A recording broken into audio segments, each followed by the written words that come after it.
वो पंजों पर ऊपर चढ़ रही है। क्या आप जानते हैं इसे इंग्लिश में कैसे कहा जा सकता है? अच्छा ये बताओ, मैंने किसी तरह धक्का मुक्की में टिकट ली है, आग की लपटें उठ रही है, उसने दरवाजा जोर से खींचा, कमरे से चिंगारियां फूट पड़ी, कार दरवाजा तोड़ कर चली गई। Movements of people and things in English. तो दोस्तों इस वीडियो में आप सीखने वाले हैं कि किस तरीके से आप अपने आसपास की चीजों को डिस्क्राइब कर सकते हैं। क्या क्या हो रहा है, क्या क्या लोग कर रहे हैं, किस किस तरह के एक्शन परफॉर्म कर रहे हैं, या क्या क्या चीजें हो रही हैं, उनको इंग्लिश में कैसे डिस्क्राइब किया जाता है, आप इस वीडियो से सीखेंगे। मैं आपके लिए काफी कमाल के सेंटेंसेस इस वीडियो में लेकर आया हूं। तो चलो शुरू करते हैं, वरना आप कहोगे कि इतना टाइम तो इंट्रो में ही लगा दिया है ना।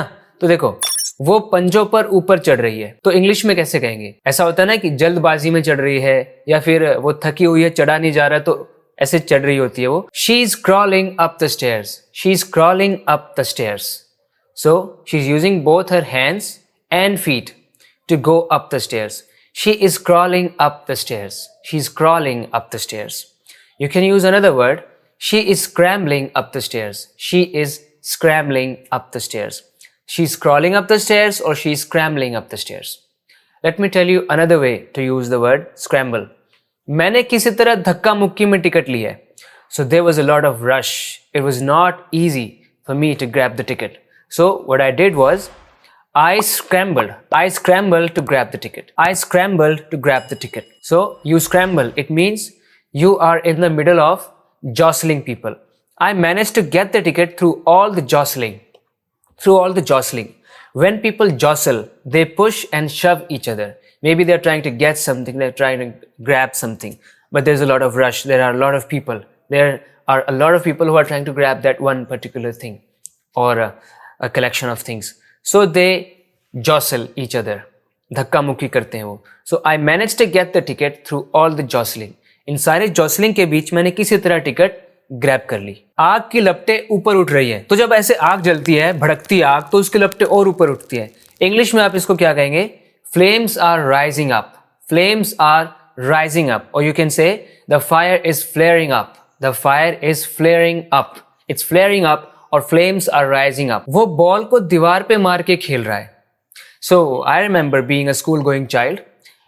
When I was a school going child, that's how I used to play with the ball. I would bounce a ball against the wall. It would come back to me, and that's how I would play all by myself without needing anybody. He's playing with the ball by bouncing it off the wall. By bouncing it off the wall, I mean. So he tosses the ball and the ball hits the wall and it bounces back. It means he's playing bouncing it off the wall. The ball bounces back to him. He is bouncing the ball off the wall. सीधा आप बोलो, he's bouncing the ball off the wall. वो ball को bounce कर रहा है and it comes off the wall. It bounces back to him. तो जब आपको ऐसा कहना हो, बॉल दीवार से टकरा के वापस आ गई, इंग्लिश में कहेंगे the ball hit the wall and bounced back.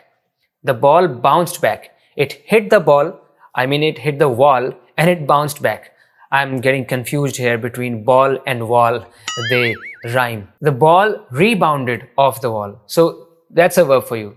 The ball rebounded. It means the same thing. It was bounced back. Or the ball bounced back. It means it rebounded off the wall or from the wall. You can use either of these two prepositions. The ball rebounded off the wall or from the wall. उसने खिड़की से झांका. When you don't want anybody to notice that you're looking at something. So that's what you do secretly.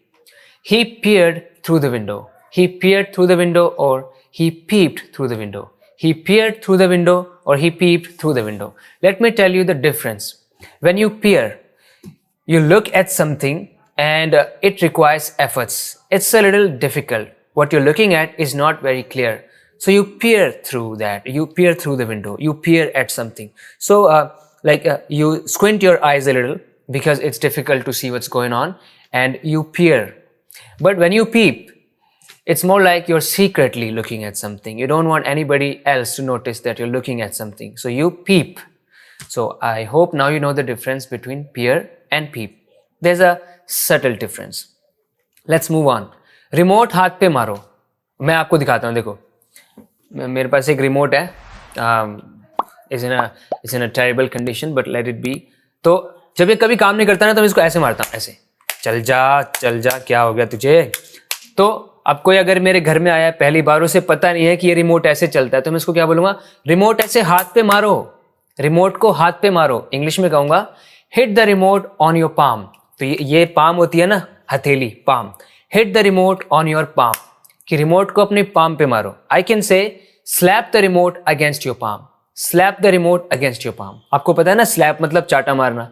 तो remote को देखो, जैसे ही मैं हथेली पे मारता हूं तो एकदम चाटे जैसी आवाज आती है। I can use the verb slap, slap the remote against the palm, या फिर bang the remote against your palm. Bang, बहुत जोर से पटकना, किसी चीज को जोर से मारना, इंग्लिश में बोलते हैं bang.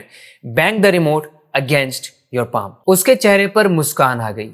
Something good happened and she looked at that and a smile spread across her face. A smile spread across her face, or she began to smile.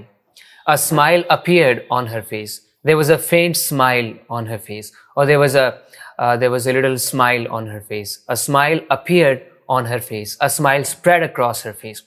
I know you already know lots of these words, but do you find yourself using them when you speak to people in English? That's what I want you to do. Start using these words. So I'm reminding you that you can use these words to describe people or their actions. वो एकदम एक साथ चल रहे हैं। देखो, मैं इसकी बात कर रहा हूं, एक साथ, बिल्कुल एक साथ, दोनों एक ही चीज कर रहे हैं। तो जब आपको ऐसा बोलना हो कि दो लोग या दो से ज्यादा लोग एक साथ एक ही चीज कर रहे हैं, तो इंग्लिश में क्या बोलते हैं पता है? They are moving in unison. They are moving in unison. देखो, कुछ और मैं आपको एग्जाम्पल्स देता हूं। They nodded in unison. तो कुछ लोगों ने ऐसे हाँ बोला और दो तीन लोगों ने एक साथ ऐसे अपनी गर्दन को हिलाया, एक साथ नॉड किया बिल्कुल, तो कहेंगे they nodded in unison. The crowd shouted in unison.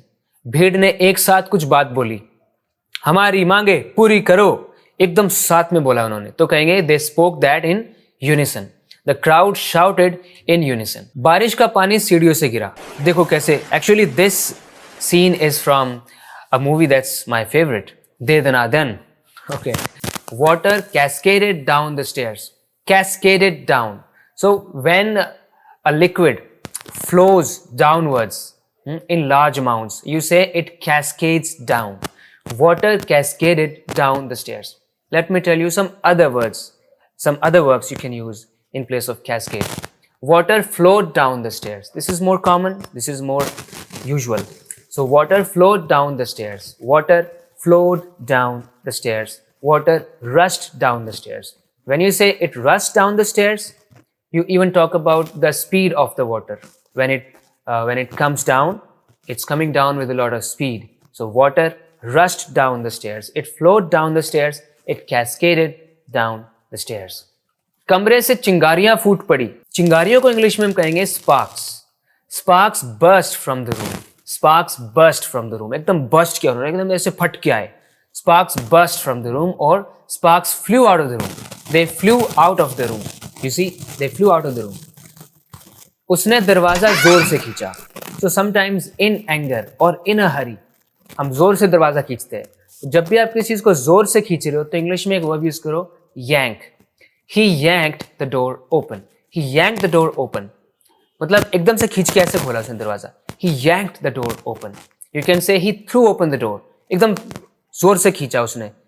He was probably in a rush, so he yanked the door open, or he threw the door open. Charger को झटके से मत निकालो।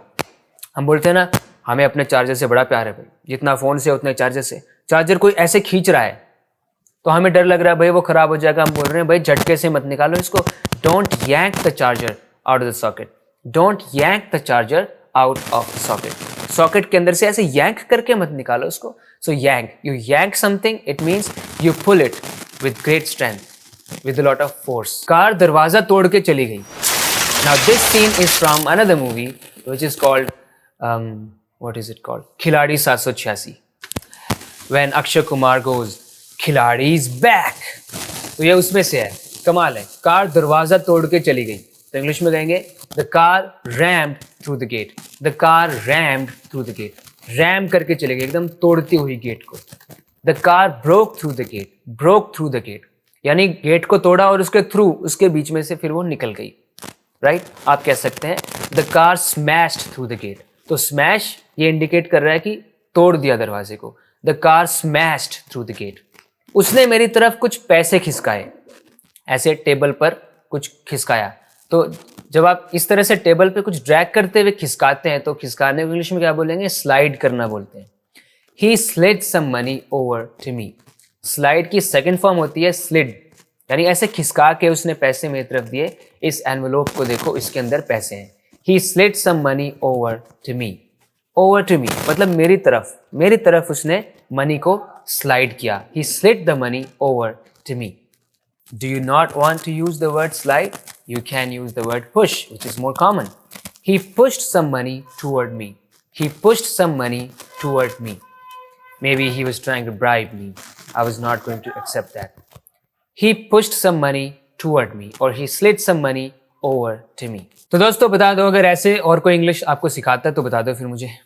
तो इसी तरह से आप इंग्लिश सीखते रहना चाहते हैं तो चैनल को सब्सक्राइब ज़रूर करें। आपको इसी तरह के कंटेंट इसी तरह के वीडियो लेसन्स मिलते रहेंगे, इसी तरह का कंटेंट मिलता रहेगा और आपकी इंग्लिश इंप्रूव होती रहेगी। अगर आपके कुछ सवाल हैं या कुछ रिकमेंडेशंस हैं, so I love them in my comment box below. You're free to leave any comments that you'd like to. So बात करते हैं अगले वीडियो लेसन में, तब तक अपना ख्याल रखो। Take care. Bye.